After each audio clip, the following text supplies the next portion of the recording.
السلام عليكم ورحمة الله وبركاته.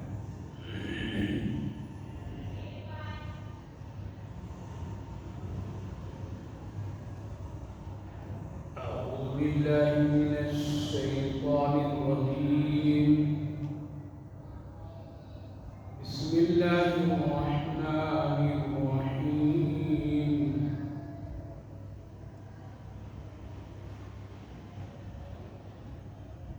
ولا تعجبك أموالهم وأولادهم إنما يريد الله أن يعذبهم بها في الدنيا وتزهق أنفسهم وهم كافرون. وإذا أنزلت سورة أن آمنوا بالله وجاهدوا مع رسوله استأذنك أولو الطول منهم وقالوا ذرنا نكن مع القاعدين رضوا بأن يكونوا مع الخوالف وطبع على قلوبهم فهم لا يفقهون. لكن الرسول والذين آمنوا معه جاهدوا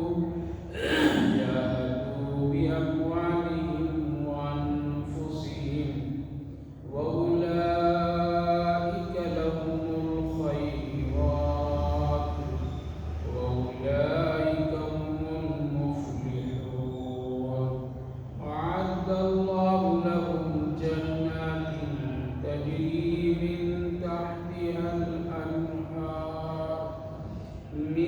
تحتها الأنهار خالدين فيها. ذلك الفوز العظيم. صدق الله العظيم. ولا تعجبك أموالهم وأولادهم، اور آپ ان کے مال اور ان کی اولاد میں تعجب مت کیجیے. انما یرید اللہ ان یعذبہم،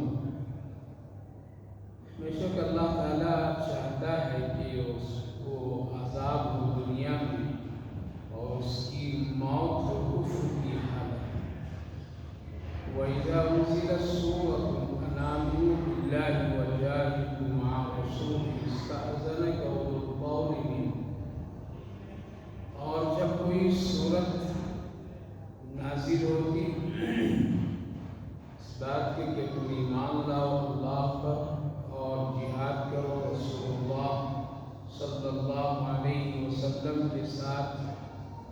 وہ لوگ قدرت ہونے کے باوجود یعنی اہل قدرت اجازت مانگتے وقالوا ذرنا نکن مع القاعدین، اور کہتے تھے ہم کو چھوڑ دیجئے میں بیٹھنے والوں کے ساتھ رہ جاؤں. رضوا بأن يكونوا مع الخوالف،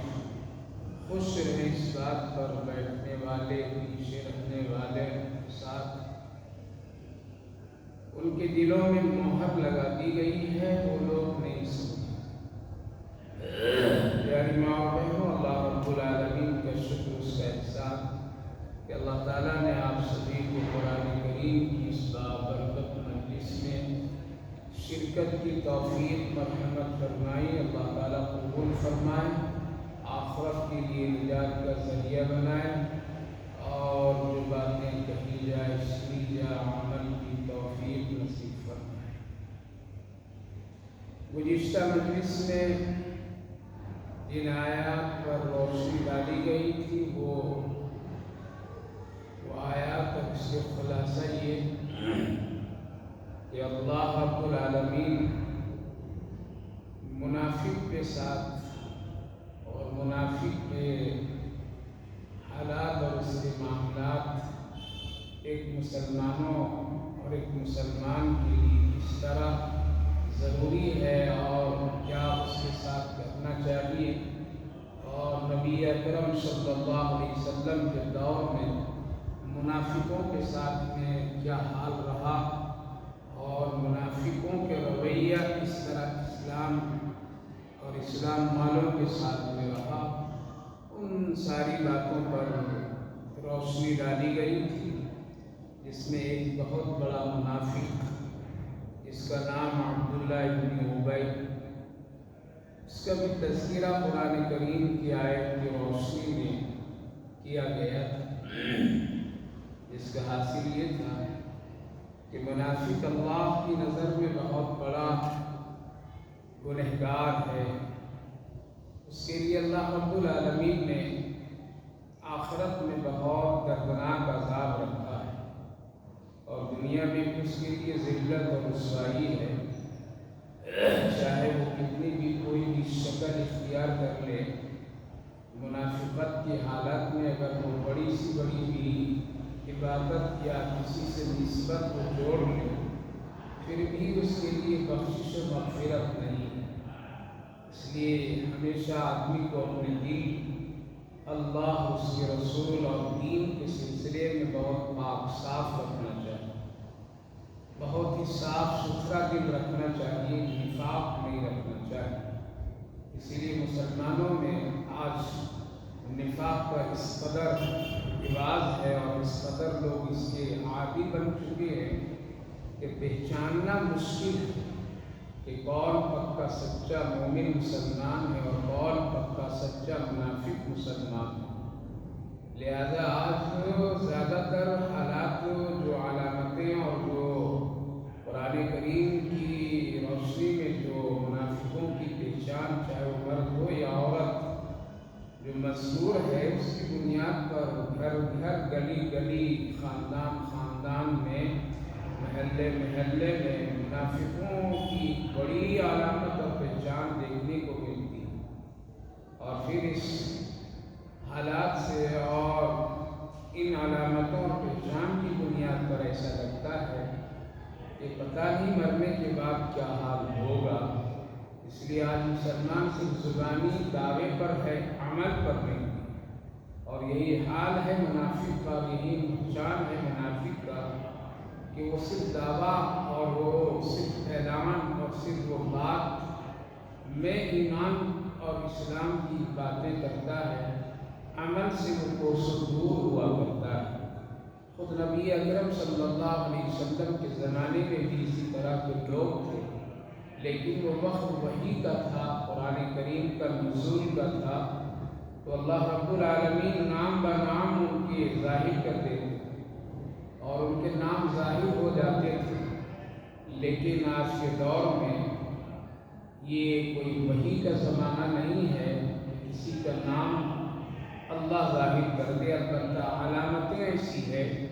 ان علامتوں کی بنیاد پر آج کے دور میں بھی معلوم کیا جا سکتا ہے کہ یہ مومن مسلمان ہے یا منافق مسلمان ہے۔ اور میں بہت ساری ایسی علامتیں ذکر کی گئی ہیں کہ وہ ہمیشہ جھوٹ بولتا ہو، وعدہ کے خلاف کرتا ہو، جھگڑا کرتا ہو تو بہت گالی گلوچ اور بہت ہی بدسلوکی اور زبان گندی کرتا ہو اور زبان سے گندے الفاظ نکالتا ہو، یہ منافق کی پہچان ہے۔ بار بار جھوٹ اور قسموں کا سہارا لیتا، اسی طرح دھوکہ دیتا، نماز ٹال مٹول کر کے وہ پڑھا کرتا، بڑی سستی کے ساتھ نماز ادا کرتا اور فجر اور عشاء کو چھوڑ دیتا، فجر اور عشاء کی نماز وہ پڑھنا نہیں چاہتا، اس کو بھی ٹال مٹول سے کام کرتا۔ اس طرح کی بہت ساری دین اور شریعت کے احکامات اور قانون سے اس کو دلچسپی نہ ہو، جب کبھی عمل کی بات آئے تو دوسرا راستہ وہ اختیار کرتا ہو، ایمان اور اسلام، شریعت قرآن کا راستہ اختیار کرنا پسند نہیں کرتا ہو۔ یہ سب علامتیں ہیں، ہمیشہ سنت کے خلاف کام کرنے کے لیے وہ خوش رہتا ہو، اور بہت ہی دلیری کے ساتھ سنت کے خلاف عمل کرتا ہو، یہ سب وہ منافقوں کی علامت ہے جو آج ہمارے اور آپ کے درمیان اور معاشرے میں ساری چیزیں پائی جاتی ہے۔ نماز مسلمان چھوڑ رہا ہے، عشاء اور فجر بالکل نہیں پڑھتا ہے، اسی طریقے سے جھوٹ بولنے کے عادی ہیں، دھوکہ دینا، جھگڑے، تھوڑی تھوڑی چھوٹی چھوٹی باتوں پر لڑنا، ماں بہنوں کی گالی گلوچ اور نہ جانے کیا کیا گندی زبان استعمال کرنا، اسی طرح سے شریعت اور سنت کے خلاف عمل کرنا، بدعات رسومات کا دلدادہ اور اس کو رواج دینا،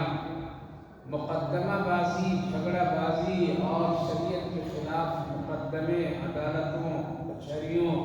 یہ سب چکر کاٹنا، یہ ساری چیزیں آج بالکل ظاہر ہے میری ماں بہنوں،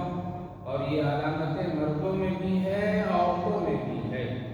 لہذا اپنے آپ کو نفاق سے پاک کرنا چاہیے۔ اسی لیے اللہ تعالیٰ نے قرآن کریم میں بھی منافق مرد ہو یا عورت ہو ان کے بارے میں فرمایا کہ ان المنافقین یخادعون اللہ وهو خادعهم واذا قاموا الى الصلاة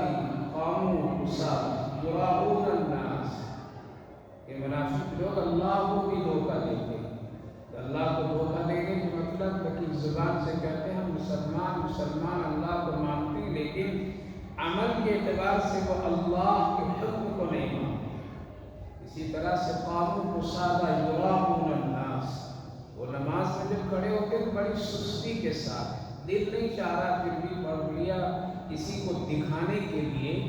اللہ کے لیے نہیں، کہیں چلا گیا، نماز سب لوگ پڑھ رہے ہیں نہ چاہتے ہوئے بھی پڑھ لیا، یہ سب منافقوں کی علامت ہے۔ اور ایک بات اور اللہ نے فرمایا مذبذبین بین ذلک، وہ انتظار میں رہتا ہے کدھر ہمارا دنیاوی فائدہ مفاد ہے ادھر ہی وہ ڈھل جاتا ہے۔ اگر عیسائی کی مذہب کی طرف کچھ اگر اس کو دنیا ملتی نظر آتی تو ادھر چلا جاتا ہے، پھر اگر وہاں کچھ نہ ملا تو پھر وہ مسلمان اسلام کی طرف آ گیا، کبھی یہودیوں کی طرف چلا گیا، کبھی کفر کی طرف چلا گیا،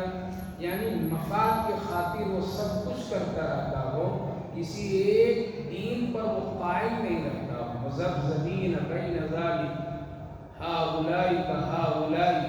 تو میری ماں بہنوں ہمیشہ اپنے آپ کو نفاق سے پاک رکھنا چاہیے، ہمیشہ وہ چیزیں جس سے اللہ نے منع فرمایا اس سے رکنا چاہیے۔ تو منافقوں کے حال اور احوال کا ذکر تھا، کل وحی کا زمانہ تھا اسی لیے بات ہوتی تھی اور پہچان ہو جاتی تھی، اب علامتوں سے سمجھیے، علامتوں سے پہچانیے اور ایسے لوگوں سے دوستی، ایسے لوگوں کی قربت، ایسے لوگوں کے ساتھ اٹھنا بیٹھنا، ان ساری چیزوں سے بچنا چاہیے تاکہ کہیں ہمارا بھی دل گندا نہ ہو جائے۔ اس سلسلے کی کڑی میں وہ واقعہ بھی آپ ماں بہنوں کے سامنے ذکر کیا تھا کہ رسول اللہ صلی اللہ علیہ وسلم کے زمانے میں وہ منافق عبداللہ ابن ابی جو بہت بڑا منافق تھا اور اسلام کو بہت دھوکہ دیا اور خود صحابہ کرام رضوان اللہ عنہم اجمعین کو بھی دھوکہ، گویا کہ بہت تکلیف اور اذیتیں پہنچائی تھی۔ علماء کرام فرماتے ہیں کہ مکہ میں ابو جہل، ابو لہب، عتبہ بن شیبہ اور دوسرے حضرات جو نبی اکرم صلی اللہ علیہ وسلم کو نقصان پہنچاتے تھے، تکلیفیں دیتے تھے، مکہ کے وہ سردار لوگ یہاں مدینہ طیبہ میں یہ عبداللہ ابن ابی منافق پہنچایا کرتا ہے، لیکن اس کے باوجود بھی رسول اللہ صلی اللہ علیہ وسلم نے اس کی موت کے وقت یہ کام کر دیے تھے کہ آپ نے ان کے نماز جنازہ بھی پڑھایا تھا اور ساتھ ساتھ اپنا جب مبارک بھی اس کی کفن میں شامل فرما دیا تھا، اور آپ نے ان کے لیے گویا کہ ایک جو روایت کے اعتبار سے کہ بہت ہی ہمدردی اور ساتھ ساتھ غسل کے لیے پانی برکتاً بھی پیش کروا دیا۔ لہذا یہ ساری چیزوں کی بنیاد پر جن کے دلوں میں اسلام اور خصوصاً صحابہ کرام رضوان اللہ عنہم اجمعین کو بڑی بے چینی ہوئی تھی اور حضرت عمر رضی اللہ عنہ کو بہت پریشانی ہوئی تھی اور آپ بے چین ہو گئے تھے. آپ رسول اللہ صلی اللہ علیہ وسلم کو روک رہے تھے. اللہ کے رسول آپ اس کو اپنا جبہ مت دیجیے، بہت بڑا منافق ہے، بڑا شریر ہے، اس کے ذریعے سے اسلام کو بہت نقصان پہنچا ہے، صحابہ کو بہت نقصان پہنچا ہے. آپ ایسے شخص کو اپنے جبے مبارک کیوں دے رہے ہیں؟ لیکن اس کے باوجود بھی اللہ کے رسول صلی اللہ علیہ وسلم نے جبہ دے دیا تھا، کفن میں شامل کر دیا گیا. اسی طرح سے نماز میں بھی آپ نے روکا تھا. اللہ کے رسول اس کی نماز جنازہ آپ مت پڑھائیے، کافر ہے، لیکن اللہ کے رسول صلی اللہ علیہ وسلم نے پڑھا دیا. یہ سارے عمل، یہ ساری چیزیں ہونے کے بعد اللہ رب العالمین نے وحی نازل فرمائی اور پھر ہمیشہ کے لیے منافقوں کے لیے دعا اور مغفرت کی دعا اور پھر نماز جنازہ یہ سب پڑھنے کے لیے منع کر دیا گیا. اور آج بھی وہی حکم ہے کہ کوئی بھی مسلمان کسی منافق جو کفر کی حالت میں مرا ہو اس کے نماز جنازہ پڑھی جائے گی اور نہ اس کے لیے استغفار اور مغفرت کی دعا کی جائے. آج بھی وہی حکم ہے. سوال یہ پیدا ہوتا ہے کہ نبی اکرم صلی اللہ علیہ وسلم نے یہ دونوں کام کیوں فرمائے؟ اپنا جبہ مبارک دے دینا اور نماز پڑھا دینا. منافق عبداللہ ابن ابی کا خیال یہ تھا کہ اگر یہ جبہ ہم کو مل جائے، کفن میں شامل کر دیا جائے تو شاید کہ اس کی برکت سے ہماری بخشش و مغفرت ہو جائے گی. ان کا یہ خیال تھا اور یہی سوچ کر کے اس نے جبے کا طلب کیا تھا اور رسول اللہ صلی اللہ علیہ وسلم سے مانگا تھا. اور یہ بھی اس کا خیال تھا کہ اگر محمد صلی اللہ علیہ وسلم نماز جنازہ پڑھا دیں گے تو میری بخشش و مغفرت ہو جائے گی. یہ دو خیال یہاں رک کر کے یہ بات سمجھیے کہ اگر کوئی آدمی کفر پر مرا ہو، نفاق پر مرا ہو، منافق کی حالات میں مرا ہو تو پھر اس کو جبہ دے دیا جائے یا اس کی قبر میں قرآن اس کے ساتھ رکھ دیا جائے یا زمزم کے پانی سے دھلی ہوئی چادریں اس کے کفن میں شامل کر دیا جائے یا کعبے کے خلاف پکڑ کر کے اس کے لیے بخشش و مغفرت کی دعا کر دی جائے، اس کے حق میں وہ ساری چیزیں کام نہیں آئے گی. اس لیے کہ وہ نفاق کفر ہے اور کفر کی حالت میں مرنے سے کوئی دوسری چیزیں فائدہ نہیں ہو سکتی ہے. لہذا آج بھی بہت سارے لوگوں کا ایسے خیالات ہوتے ہیں کہ اگر ہمارے پیر صاحب اگر ہمارے مرنے کے وقت میں کفن میں کچھ شامل کر دے، ان کا نام ڈال دیا جائے یا اسی طرح سے زمزم کی پانی سے دھلی ہوئی چادریں اگر کفن میں لگا دیا جائے، زندگی میں نماز نہ پڑھا ہو، زندگی میں کوئی خیر کا کام نہ کیا ہو، ہمیشہ نفاق کے ساتھ میں رہا ہو، لہذا ایسے لوگوں کے ساتھ ان چیزوں کی نسبت لگا دینے سے بخشش و مغفرت نہیں ہوگی. کتنی بڑی نسبت کیوں نہ آ جائے، اگر اعمال ٹھیک نہیں تو پھر قبر میں اس کا معاملہ ٹھیک نہیں ہوتا. جیسا کہ اس سے پہلے بھی میں نے ایک واقعہ سنایا تھا حضرت فاطمہ رضی اللہ عنہ کا کہ جب ان کی خبر بنی تھی اور حضرت ابو دردہ رضی اللہ عنہ نے بنایا اور جب وہ مٹی کو صاف کر کے باہر نکلنے لگے تو انہوں نے کہا تھا، اے قبر تو بڑی خوش نصیب ہے، آج تیری گود میں محمد رسول اللہ کی بیٹی آ رہی ہے، تمام جنت کی عورتوں کی سردار آ رہی ہے، بہت تو خوش نصیب ہے، علی کی بیوی حسنین کی والدہ آ رہی ہے، تو ذرا ان کے ساتھ اچھا معاملہ کرنا. قبر سے اس وقت آواز آئی کہ ابو دردہ مجھے معلوم ہے یہ رسول اللہ صلی اللہ علیہ وسلم کی بیٹی ہے، علی کی بیوی، حسنین کی ماں، جنت کی عورتوں کی سردار سب ہے، لیکن یہاں نسبتوں سے یہاں کام نہیں بلکہ یہاں اعمال سے کام. لہذا اگر کوئی عورت یا کوئی مرد یہ گمان کر بیٹھے کہ نہیں ہماری نسبت تو فلاں بزرگ سے ہے، ہماری نسبت تو فلاں سے ہے، ہماری نسبت تو فلاں پیر سے ہے، ہماری نسبت تو ہمارے شوہر بڑے دیندار ہیں، بڑے کام کرنے والے ہیں، بہت بڑے متقی ہیں، ہماری بھی نجات ہو جائے گی، قبر میں معاملہ ان کے نام لینے سے حل ہو جائے گا، نہیں ہو سکتا ہے. اس لیے نسبتیں کام نہیں آتی ہے بلکہ اعمال کام آتے ہیں. تو اللہ کے رسول صلی اللہ علیہ وسلم نے جب یہ دو چیزیں ان کو دے دی تھی جس پر اعتراض ہوا تھا، صحابہ بے چین ہوئے تھے، بعد میں اللہ کے رسول صلی اللہ علیہ وسلم نے اس کا جواب دے کر کے صحابہ کو تسلی دی اور وضاحت فرمائی۔ آپ نے فرمایا عمر، میں نے نماز جنازہ اس لیے پڑھا دی تھی کہ اس سے پہلے اللہ نے ہم کو منع نہیں کیا تھا اور ممانعت کا حکم نہیں آیا تھا، اس لیے میں نے وعدہ کر دیا تھا، وعدے کے مطابق میں نے پڑھایا۔ پڑھانے کے بعد اب اللہ کا حکم ممانعت کا آیا ہے تو اب کبھی بھی کسی کافر، کبھی کسی فاسق، کبھی کسی منافق کی اب نماز جنازہ اور استغفار کی دعا نہیں کی جائے گی اور نہ کروں گا۔ اب اللہ کی طرف سے صریح اور صراحتاً حکم آ گیا ہے، اب ہم اس کے پابند ہیں۔ پہلے آیت اور حکم نازل نہیں ہوا جس کی بنیاد پر ہم نے اس کو پڑھا دی۔ رہ گئی بات ہمارے نماز جنازہ پڑھا دینے سے بھی اس کی مغفرت اور بخشش نہیں ہوگی جب تک کہ اللہ رب العالمین نہیں معاف فرمائے، اور اللہ اعمال کی بنیاد پر بخشش اور مغفرت فرماتا ہے۔ دوسری بات، میں نے جو اپنا جبہ دے دیا اس کی کفن میں شامل کر دیا، اس کی خاص وجہ یہ تھی کہ اس کا مجھ پر ایک بڑا احسان تھا، اور وہ احسان یہ تھا کہ جب وہ بدر کی جنگ اور جب مسلمانوں کی کامیابی ہوئی اور کافروں کو قید کیا گیا تو ان قیدیوں میں ہمارا چچا حضرت عباس رضی اللہ عنہ بھی قیدی بن کر کے آئے تھے۔ ان کے جسم پر ان کا کپڑا نہیں تھا، جبہ نہیں تھا، بڑے لئیم سہیم اور بڑے طاقتور لمبے قد کے وہ تھے، جس کی بنیاد پر ہم نے چاہا کہ کوئی ان کو جبہ دے دیا جائے۔ بہت سارے لوگوں نے پیش کیا لیکن کسی کا کپڑا، کسی کا جبہ ان کے جسم پر فٹ نہیں آیا، لہذا بہت ہی پریشانی تھی۔ اس موقع پر یہی عبداللہ ابن ابی نے اپنا جبہ دیا تھا، یہ بھی بڑا لمبا چوڑا لمبے قد کا آدمی تھا، لہذا اس کا جبہ میرے چچا کے جسم پر فٹ آیا تھا، تو وہ ایک احسان تھا مجھ پر۔ میں نے چاہا کہ اس احسان کا بدلہ اسی دنیا میں ادا کر دوں تاکہ کل قیامت کے دن یہ میرے اوپر کو اپنے احسان کا پیش کر سکے،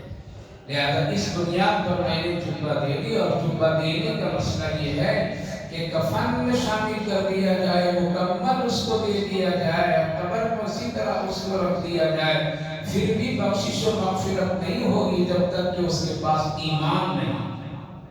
جب تک کہ اس کے پاس میں ایمان کی وہ دولت نہیں۔ اور عبداللہ ابن ابی منافق ہے، اللہ نے کافر کہا اس کو، لہذا اس کی بخشش و مغفرت نہیں ہوگی۔ یہ دو وجہوں کی وجہ سے میں نے نماز جنازہ بھی پڑھا دی اور میں نے اپنا جبہ بھی دے دیا۔ میری ماں بہنوں، عرض یہ کرنا ہے کہ کتنا سخت اللہ نے قانون بنا دیا۔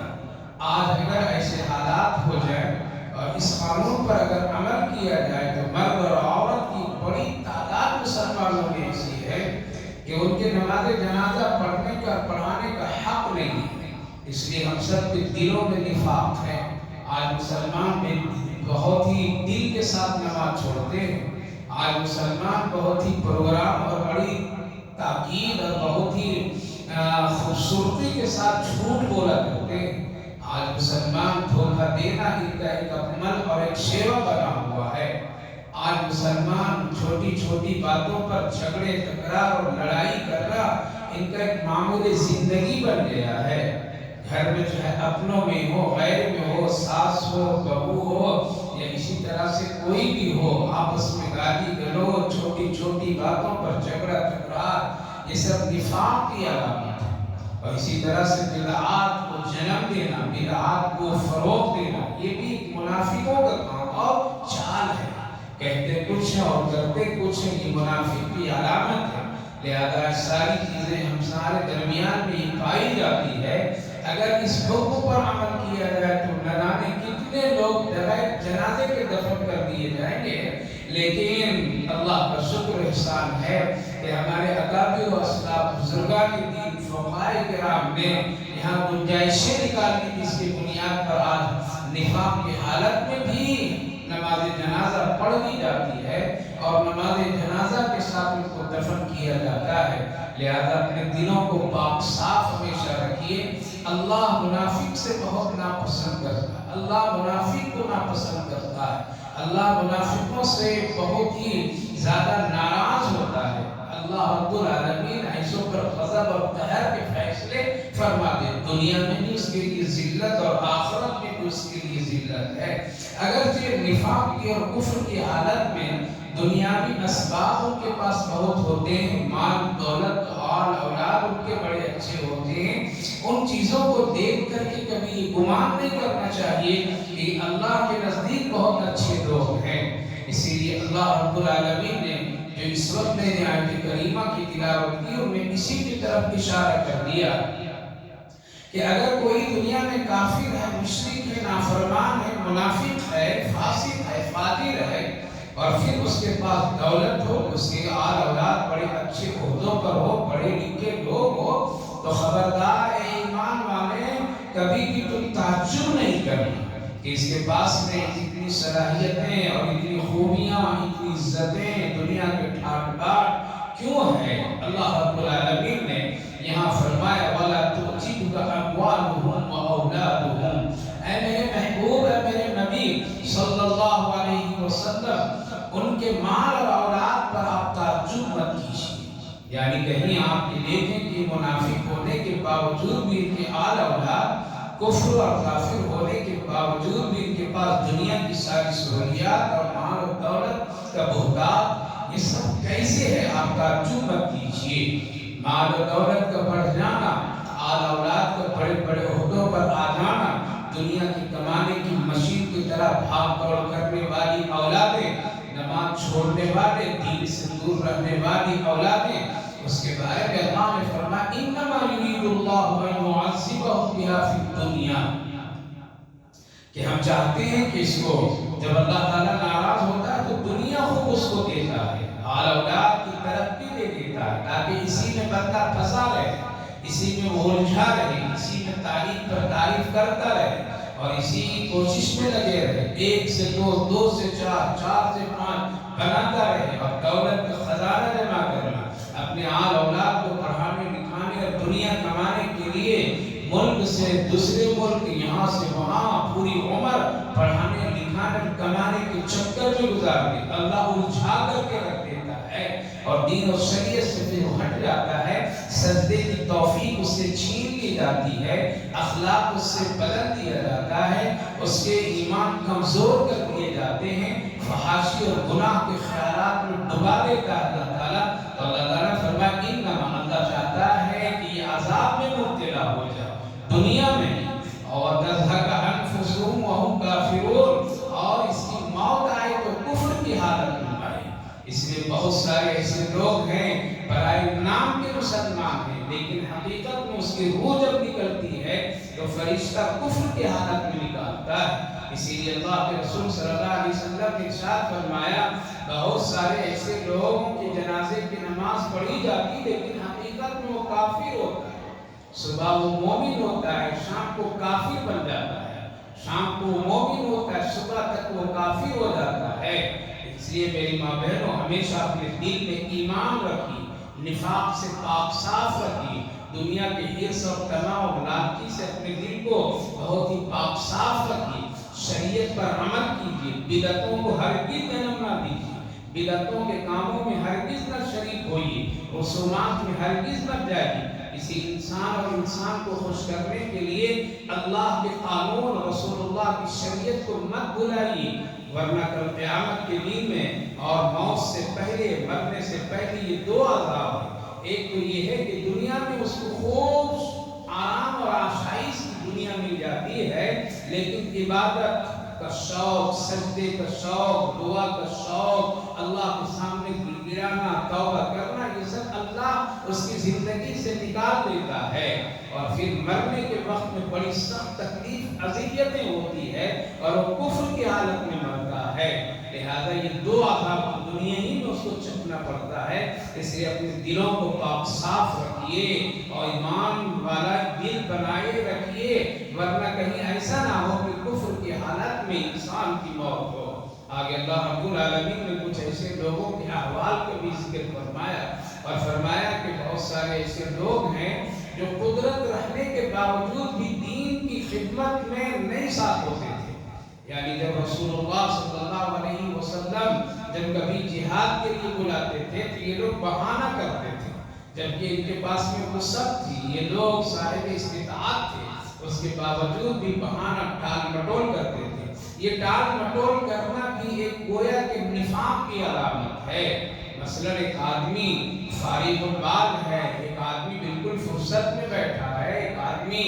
کوئی کام نہیں کر رہا ہے، اگر اس کو یہ دعوت دی جائے چلو بھائی نماز پڑھ لو، قرآن پڑھ لو، فلاں کر لو، سب کچھ ہونے کے باوجود بھی وہ بیٹھا بیٹھا تماشا بنا رہتا ہے، نہ قرآن گھر میں پڑھتا ہے، نہ نماز پڑھتا ہے، نہ کوئی کام کرتا ہے، دین کا خدمت نہیں کرتا ہے، بلکہ وہ یوں ہی ٹالتا ہے، تو اللہ رب العالمین ایسے لوگوں کے بارے میں فرمایا کہ یہ لوگ وہی تو نفاق ہے اس میں، اور ایسے لوگوں سے ناراض اللہ ہوتا ہے۔ فرمایا آگے اللہ تعالیٰ نے کہ ان کے دل میں بات سمجھ میں نہیں آتی، اس لیے اور کیجئے اپنے معاشرے میں کتنے ایسی ماں بہنیں ہیں اور کتنے ایسے بڑے بزرگ ہیں جو پہلے سمجھتے تھے کہ ہم پڑھ لکھ کر کے پھر کچھ اچھا انسان بن جائیں گے، جب پڑھا لکھا پھر نوکریاں کرنے لگا تو کہنے لگا کہ چلو کچھ دن نوکری کر کے کچھ دن کچھ دنیا بنا کر کے پھر ہم اچھے انسان بن جائیں گے، لیکن جب وہ بھی نکل گیا اور ریٹائرڈ ہو گیا اور اب فرصت کی حالات میں آ گیا اور اب گھر میں بیٹھا ہوا ہے، نہ وہ دکان جا رہا ہے، نہ تجارت کے لیے کہیں بھاگ دوڑ کر رہا ہے، نہ اس کے پاس میں آفس اور نوکری ہے، اور نہ اس کے پاس میں کوئی ایسی چیز ہے، گھر میں بیٹھا بیٹھا بیڑی سگریٹ پیتے پیتے ادھر ادھر ٹی وی پر جھانکتے اور ٹیلی ویژن دیکھتے، سیریل دیکھتے، فوٹو تصویر دیکھتے، اخباروں کو الٹ پلٹ کرتے، بکواس فون پر کرتے، پورا وقت گزر جاتا ہے، لیکن کبھی بھی قرآن پڑھنے کی اسے توفیق نہیں ملتی ہے، کبھی بھی اذان سن کر کے وہ مسجد آنے کے لیے تیار نہیں ہوتا ہے۔ کتنی ایسی بوڑھی ماں بہنیں بزرگ خاتون گھروں میں پڑی رہتی ہے، لیکن اس سے نصیب نہیں ہوتا ہے کہ ہم نماز پڑھیں، ذکر کریں، تلاوت کریں، تسبیحات پوری کریں، جبکہ اس کو نہ کھانا پکانا نہ اور کوئی دنیا گھریلو کام ہے، فرصت میں بیٹھی پھر بھی اس کی زبان سے اللہ ہے۔ لیکن بہت سارے ایسے لوگ ہیں کہ اپنی آخری عمر میں بھی گناہ کرنے میں شرم محسوس نہیں کرتے۔ آج ہمارے معاشرے میں ایسے بزرگوں، ایسے بوڑھوں، ایسی بزرگ خاتونوں کی بڑی تعداد پڑی ہوئی ہے جن کو کلمہ بھی ٹھیک سے نہیں آتا ہے، وہ سیکھنا نہیں چاہتے ہیں، وہ کفر ہی پر گویا کہ مرنے کی تیاری کر کے گھر میں بیٹھے ہوئے رہتے ہیں۔ افسوس ہے، لہذا اللہ تعالیٰ نے ایسے لوگوں کو بہت ہی مذمت کے ساتھ یاد کیا، رضوا بأن يكونوا مع الخوالف وطبع على قلوبهم فهم لا يفقهون۔ فرمایا اللہ رب العالمین نے کہ یہ خوش ہیں اگر کسی طرح زندگی گزارنے پر، یہ آپ کے ساتھ نہیں نکلیں گے جہاد میں، یہ آپ کے ساتھ دین کی خدمت نہیں کریں گے، نہیں نکلیں گے میدان جہاد میں، بہانہ بنائیں گے، بہانہ بنانے دیجئے، ہم اس کے دل پر مہر لگا دیا، ان کو اچھی باتیں، آخرت کی باتیں، اللہ کی باتیں، رسول اللہ کی باتیں ان کو سمجھ میں نہیں آئی۔ لیکن بعد ایسے حضرات تھے صحابہ کرام رضوان اللہ عنہم اجمعین کے حال کو بھی اللہ نے ذکر فرمایا کہ اتنی شدت گرمی کے باوجود بھی جبکہ ان کے پاس میں سواریاں نہیں، ان کے پاس میں ہتھیار نہیں، ان کے پاس میں اور کوئی دنیاوی اسباب نہیں، گھر بھی خالی اور اپنی جیب بھی ان کی خالی، ایسے حالات میں بھی وہ اللہ کے حکم کے، رسول اللہ کے حکم پر مر مٹنے کے لیے تیار ہوتے تھے، ہمیشہ اپنے آپ کو نبی کے ساتھ جانے کے لیے تیار ہوتے تھے۔ لیکن الرسول والذین آمنوا معه جاهدوا بأموالهم، لیکن بہت سے ایسے لوگ بھی تھے کہ رسول اللہ صلی اللہ علیہ وسلم اور آپ کے ساتھ ایمان والے وہ لوگ تو ہمیشہ تیار رہتے تھے اپنے مال سے بھی اور اپنے جان سے بھی، رسول اللہ کا حکم آ جائے، رسول اللہ کا حکم آ جائے، بس حکم سننا ہوتا تھا وہ تڑپ جاتے تھے۔ ایک صحابی رسول صلی اللہ علیہ وسلم میں غزوہ احد کے موقع پر جو لنگڑے صحابی تھے ان کے پاؤں نہیں تھا، حضرت جمع رضی اللہ عنہ، لہذا جب احد کا اعلان ہوا، جنگ احد کا اعلان ہوا تو گھر میں بہت تڑپنے لگے، اپنی بیوی سے کہنے لگے دیکھو میرا اونٹ میرے پاس گیا اور مجھے اونٹ پر بیٹھا دے، میں بھی چل کر کے جہاد میں شریک ہو جاتا ہوں۔ صحابہ دار ہیں کتنے خوش نصیب ہیں،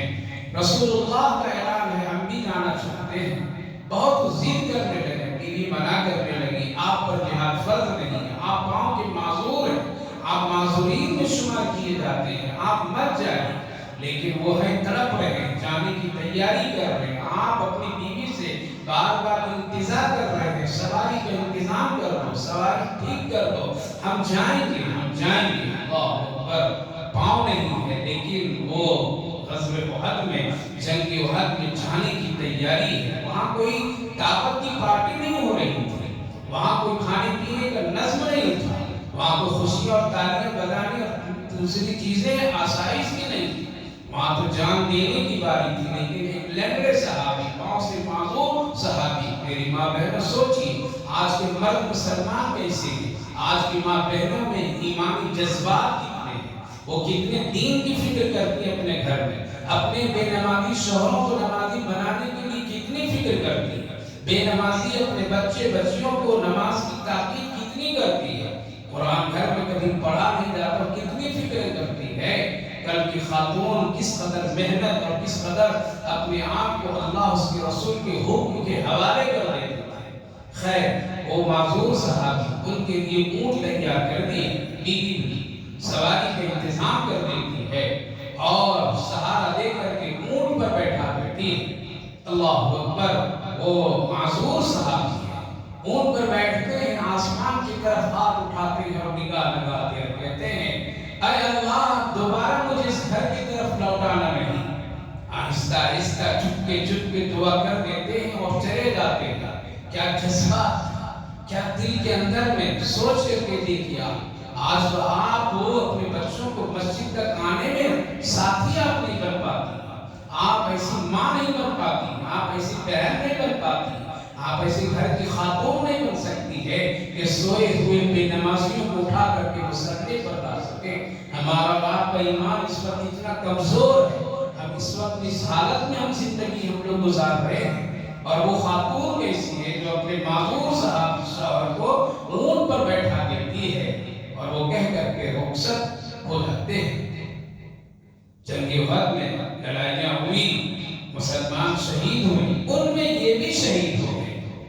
جب ان کی لاش اٹھا کر کے اونٹ پر رکھ کر کے مدینہ طیبہ کی طرف لانے کی کوششیں کی جانے لگی تو اونٹ چلنے کے لیے تیار نہیں۔ بہت کوششیں کی گئی لیکن اونٹ چلنے کے لیے تیار نہیں۔ اللہ کے رسول صلی اللہ علیہ وسلم بھی تشریف لائے، آپ نے بھی کہا لیکن اونٹ چلنے کے لیے تیار نہیں، لاش نہیں پڑی ہوئی ہے۔ آخرکار میں آپ نے ان کی بیوی سے معلوم کیا کہ کیا حال، کیا کہہ کر کے آئے تھے، لہذا وہ کہنے لگی کہ یا رسول اللہ صلی اللہ علیہ وسلم، جب میں نے ان کو اونٹ پر بیٹھا اور جب یہ بیٹھ گئے تو عرش کی طرف ہاتھ اٹھا کر کے نگاہ اٹھا کر کے ایک دعا پڑھے تھے، اللہم لا تردنی الی اہل بیتی، کہ اللہ دوبارہ ہمارے گھر والوں کی طرف ہم کو لوٹا کر کے نہیں لانا، یہ موقع غنیمت ہے، شہادت، اس لیے اب ہم کو دوبارہ اس گھر کی طرف نہیں لانا۔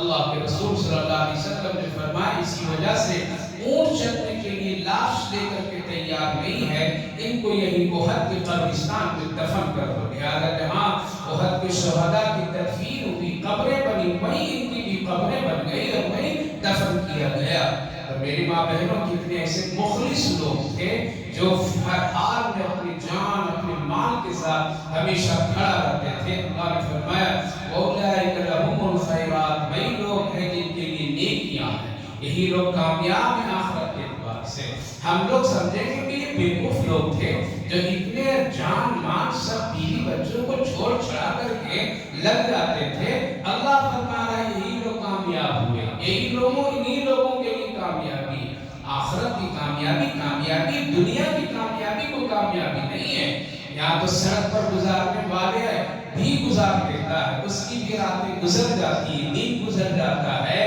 غم والے غم کے ساتھ دنیا گزار دیتے ہیں، خوشی والے خوشی کے ساتھ دنیا گزار دیتے ہیں، موت کے سکنجے میں سب کو آنا پڑتا ہے۔ تو اللہ تعالیٰ نے فرمایا جب ایسے جذبات کے لوگ تھے یعنی صحابہ، لہذا اس دور میں بھی ایسے لوگ ہوگے، ان کے لیے وعدہ ہے اعد لهم جنات تجری من تحتها الانہار۔ اللہ تعالیٰ نے ایسے لوگوں کے، ایسے مخلص مسلمانوں کے لیے، منافق کے لیے نہیں بلکہ منافق کے لیے تو جہنم، اور مخلص مسلمان مومن کے لیے جنت اللہ فرمایا تیار کر دیا ہوں ان کے لیے میں جنت، ایسی جنت جس کے نیچے نہریں ہیں، وہ ہمیشہ ہمیشہ وہاں رہیں گے اور یہ ان کی بڑی کامیابی ہوگی، جنت میں جانا ہی بڑی کامیابی۔ وَجَعَلْ مُعَذِّبُونَ مِنَ الْأَعْرَابِ، صحابہ میں بعض تین طرح کے لوگ تھے، ایک وہ مخلص مسلمان صحابہ تھے جن میں استطاعت بھی تھی، وہ ہمیشہ تیار بھی رہتے تھے، سواریاں بھی تھی، جہاد کے آلات بھی ہوتے تھے ان کے پاس، مال بھی ہوتا تھا، سب لگا دیتے تھے، چل جاتے تھے۔ کچھ ایسے لوگ تھے جو ان کے پاس میں طاقت ہے، صحت ہے، جانا چاہتے ہیں، سب کچھ کر سکتے ہیں، لیکن ان کے پاس میں وسائل نہیں، سواریاں نہیں۔ مثلا غزوہ تبوک جو مدینہ طیبہ سے 200 میل فاصلے پر، گرمی کی شدت، لہذا تقریباً 6 ایسے صحابی آئے اللہ کے رسول کی خدمت میں آ کر کہنے لگے یا رسول اللہ ہم جانا چاہتے ہیں، ہمیں کوئی عذر نہیں ہے، اگر آپ ہمارے لیے سواری کا انتظام کر دیں تو پھر ہم جانا چاہتے ہیں، ہم کو بھی جہاد میں آپ لے کر کے چلیے۔ اللہ کے رسول صلی اللہ علیہ وسلم نے فرمایا نہیں، میرے پاس میں اس وقت میں کوئی سواری نہیں ہے کہ تم کو ہمیں دے دوں۔ لہذا وہ لوگ جب یہ سنے کہ یہاں سے بھی کام نہیں بنا اور سواری کا انتظام نہیں ہوا تو پھر اب تو ہم جا نہیں سکتے ہیں، وہ رونے لگے، ان کی آنکھیں بھر گئی۔ اللہ اکبر، اللہ کو یہ منظر دیکھ کر کے عجیب و غریب، پھر اللہ نے فیصلہ فرمایا۔ کچھ ہی دیر کے بعد میں اللہ نے نبی کی خدمت میں 6 اونٹ بھیجوائے یا 3 اونٹ بھیجوائے۔ جب وہ 3 اونٹ آئے تو 3 کو دے دیا گیا۔ پھر اللہ کے رسول صلی اللہ علیہ وسلم نے فرمایا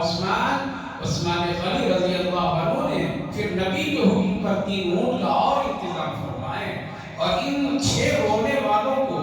جو لوگ جانا چاہتے تھے، جن کے دل میں نبی کے ساتھ جہاد کرنا تھا اور شوق شہادت ان کے لیے، لہذا ان کو 6 اونٹ حاصل ہو گئے اور اللہ نے انتظام کر دیا، لہذا وہ لوگ بھی سفر کیے۔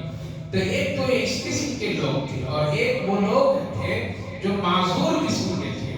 اللہ نے معذورین کو بہت ہی رخصت دیا ہے، چھوٹ دیا ہے۔ معذورین کے مطلب اگر ایک آدمی کھڑا، ایک آدمی رکوع سجدہ نہیں کر سکتا ہے تو اشارے کے ساتھ نماز پڑھے، یہ معذورین کے لیے گنجائش ہے۔ ایک آدمی کھڑا نہیں ہو سکتا، بیٹھ کر کے نماز پڑھے، بیٹھ نہیں سکتا، لیٹ کر کے نماز اشارے سے پڑھے، یہ معذورین کے لیے گنجائش ہے۔ حج سب پر فرض نہیں کیا اللہ تعالیٰ نے، جن کی دولت مال دیا، صحت دیا، انہی کو حج کرنے کا حکم دیا، جن کو نہیں دیا اللہ ان سے نہیں پوچھے گا۔ زکوٰۃ سب پر فرض نہیں کیا اللہ تعالیٰ نے، بلکہ کچھ کو دینے والا بنایا تو کچھ کو لینے والا بنایا۔ جو لینے والے ہیں اور مستحق ہیں ان کو اللہ ان سے زکوٰۃ کے بارے میں نہیں پوچھے گا تم ادا کیوں نہیں کیا۔ لہذا بہت سارے ایسے لوگ معذورین ہوتے ہیں، بیمار ہیں، روزہ نہیں رکھ سکتے ہیں، لہذا ان کے لیے چھوٹ ہے، ان کے لیے گنجائش ہے۔ سفر کی حالت میں گزر ہے، روزہ وہاں نہیں رکھ سکتا ہے، قضا کر سکتا ہے، لہذا معذورین تو صحابہ میں 3 قسم تھے۔ ایک وہ لوگ جو استطاعت رکھتے تھے، جیسے حضرت عثمان غنی رضی اللہ عنہ جیسے صحابہ۔ ایک وہ لوگ تھے جن کے پاس میں وسائل نہیں تھے لیکن وہ شوق شہادت رکھتے تھے اور نبی کے ساتھ جانا چاہتے تھے، تو اللہ اس کا انتظام رسول اللہ صلی اللہ علیہ وسلم انتظام فرما دیتے۔ تیسرے وہ کمزور، معذور، ضعفاء، ان پر کوئی گناہ نہیں، کوئی حرج نہیں، لہذا اگر یہ دین کی خدمت نہ کرے، مثلا ایک آدمی معذور ہے، بوڑھا ہے، ایک آدمی پاؤں ہاتھ سے معذور ہے، آنکھ سے معذور ہے، لہذا اس پر جماعت فرض نہیں ہے کہ وہ جماعت کے ساتھ مسجد میں آ کر کے نماز پڑھے۔ اگر وہ گھر میں نماز پڑھ لیتا ہے تو اس کو جماعت کے ثواب کے ساتھ اس کی نماز پوری ہوگی۔ لہذا اللہ تعالیٰ نے اپنے بندوں پر زیادہ زور نہیں دیا ہے، اس کی طاقت سے زیادہ پڑھ کر کے عمل کرنے کا حکم نہیں دیا ہے۔ تو اللہ تعالیٰ نے یہاں ان لوگوں کا ذکر فرمایا کہ وہ معذورین، کمزور لوگ، مریض لوگ، ان کو کوئی گناہ نہیں ہے، اور وہ لوگ جن کے پاس مال نہیں ہے، نہیں خرچ کرتے، کوئی گناہ نہیں ہے۔ ہاں ان کا دل صاف ہونا چاہیے، ان کے دل میں اللہ اس کے رسول کے سلسلے پاک صاف ہونا چاہیے، منافقت نہیں، رہتے ہوئے جھوٹ نہ بولے، صحت رہتے ہوئے بہانہ نہیں کرے، کوئی عذر اپنی طرف سے نہ کر کر کے پیش کرے۔ اگر یہ دل پاک صاف ہے کہ ان پر کوئی گناہ نہیں ہے، اللہ معاف کرنے والا غفور رحیم ہے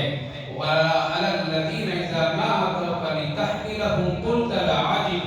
وہی واقعہ جس کو میں نے ذکر کیا تھا کہ صحابی کا قرآن میں اللہ نے ذکر فرمایا کہ کچھ ایسے لوگ تھے جو آپ سے کہہ رہے تھے ہمارے سواری کا انتظام کر دیجئے ہم بھی جائیں گے، لیکن آپ نے کہہ دیا کہ نہیں ہے میرے پاس سواری، تو ان کی آنکھیں رونے لگی، ڈبڈبانے لگی ہم سے۔ اللہ تعالیٰ نے ان کے انتظام کیا اِنَّمَا السَّبِيلُ عَلَى الَّذِينَ يَسْتَعْجِلُونَكَ،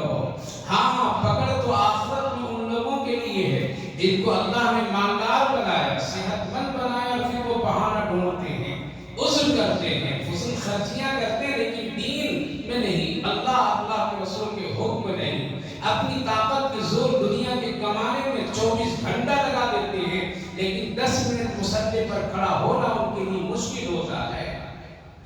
ایسے لوگوں کے لیے پکڑ اللہ فرمائے گناہ ہے، ان لوگوں کے لیے کوئی ان کی گنجائش نہیں، ان پر کل قیامت کے دن الزام ہے۔ جو لوگ اس طرح کے بہانے کرتے ہیں، مالدار ہونے کے باوجود بھی اپنے مال سے دین کا فروغ نہیں دیتے ہیں، اور وہ لوگ ان لوگوں کے ساتھ بیٹھنا اٹھنا پسند کرتے ہیں جن کے دلوں میں اللہ نے مہر لگا دی ہے، یعنی بے نمازیوں کے ساتھ، دین کے خلاف کام کرنے والوں کے ساتھ، دین کے مذاق اڑانے والوں کے ساتھ، دین ایمان اسلام کی توہین کرنے والوں کے ساتھ، جہاد کی مخالفت کرنے والے لوگوں کے ساتھ لوگ بیٹھ جاتے تھے اس وقت میں مدینہ طیبہ۔ لہذا اللہ فرمائے کہ دلوں پہ مہر ان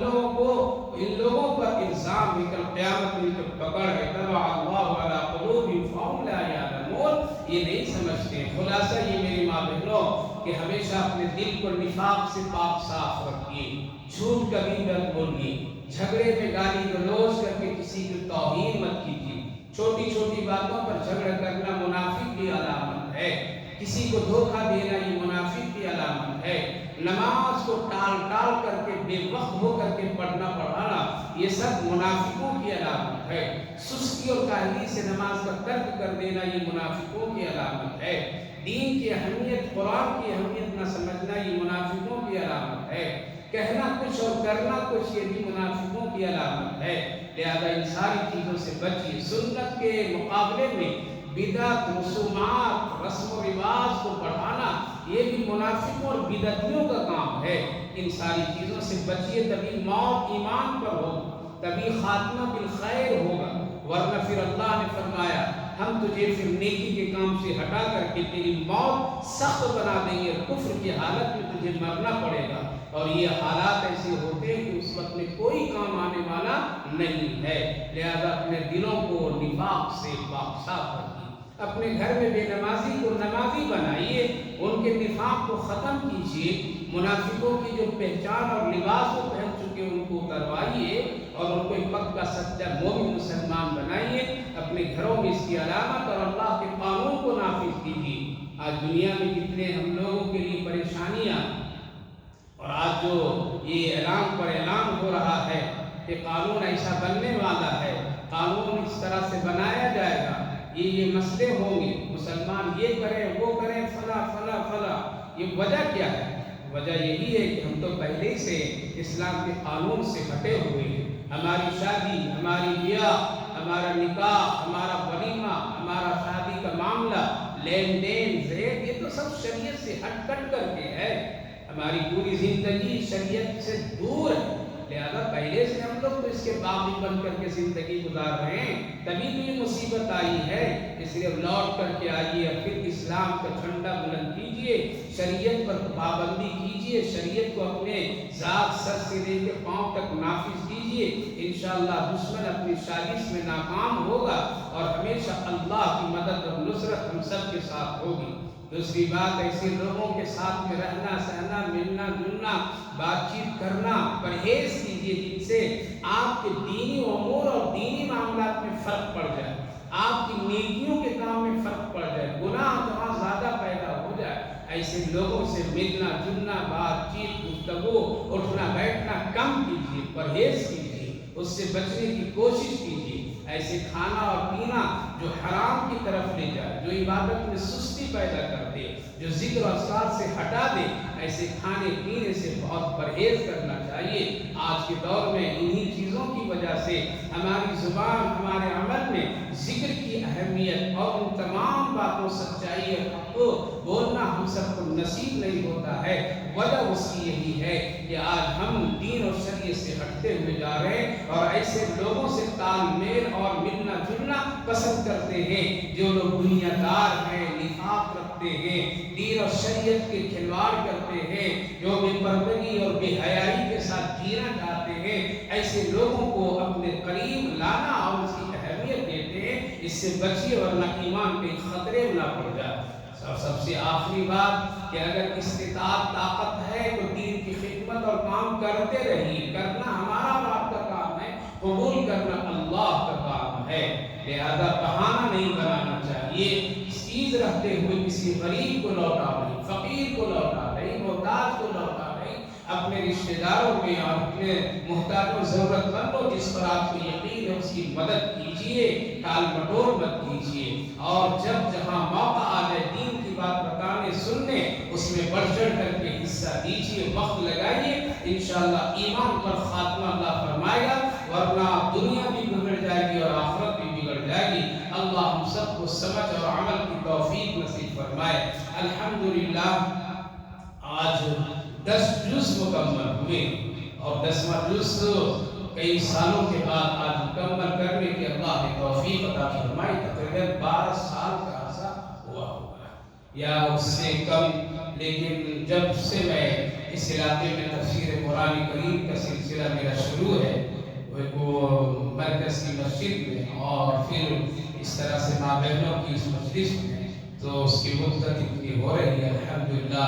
آج 10 جز مکمل ہوئے۔ آپ سب ماں بہنوں قابل مبارکباد ہیں۔ اللہ تعالیٰ نے آپ سبوں کو اتنی مدت سے، اتنے سالوں سے اس بابرکت مجلس میں آنے کی توفیق دے رہا ہے اور آپ خوش دلی کے ساتھ آ رہی ہیں، اور آئیے، لوگوں کو بلائیے، دعوت دیجیے، یہ بہت بڑی نیکی کا کام ہے۔ دعا کیجیے اپنے لیے بھی، میرے لیے بھی، اللہ تعالیٰ صحت اور عافیت کے ساتھ اسی طرح ہم سبوں کو قرآن کی اس بابرکت مجلس سے جڑے رہنے کی توفیق عطا فرمائے اور اسی طرح قرآن پورا مکمل کرنے کی توفیق نصیب فرمائے۔ اللہ تعالیٰ آپ سب کی زندگی میں برکت، رحمت، عافیت فرمائے۔ میں بھی دعا کرتا ہوں اور آپ سے بھی میں اپنے لیے دعا کی درخواست کرتا ہوں۔ اللہم صلی علی سیدنا نبینا حبیبنا مولانا محمد وبارک وسلم علیہ۔ اے اللہ ہم سب بڑے گنہگار ہیں، کمزور ہیں، خطا کار ہیں، دل میں ہزاروں قسم کی گندگیاں ہیں،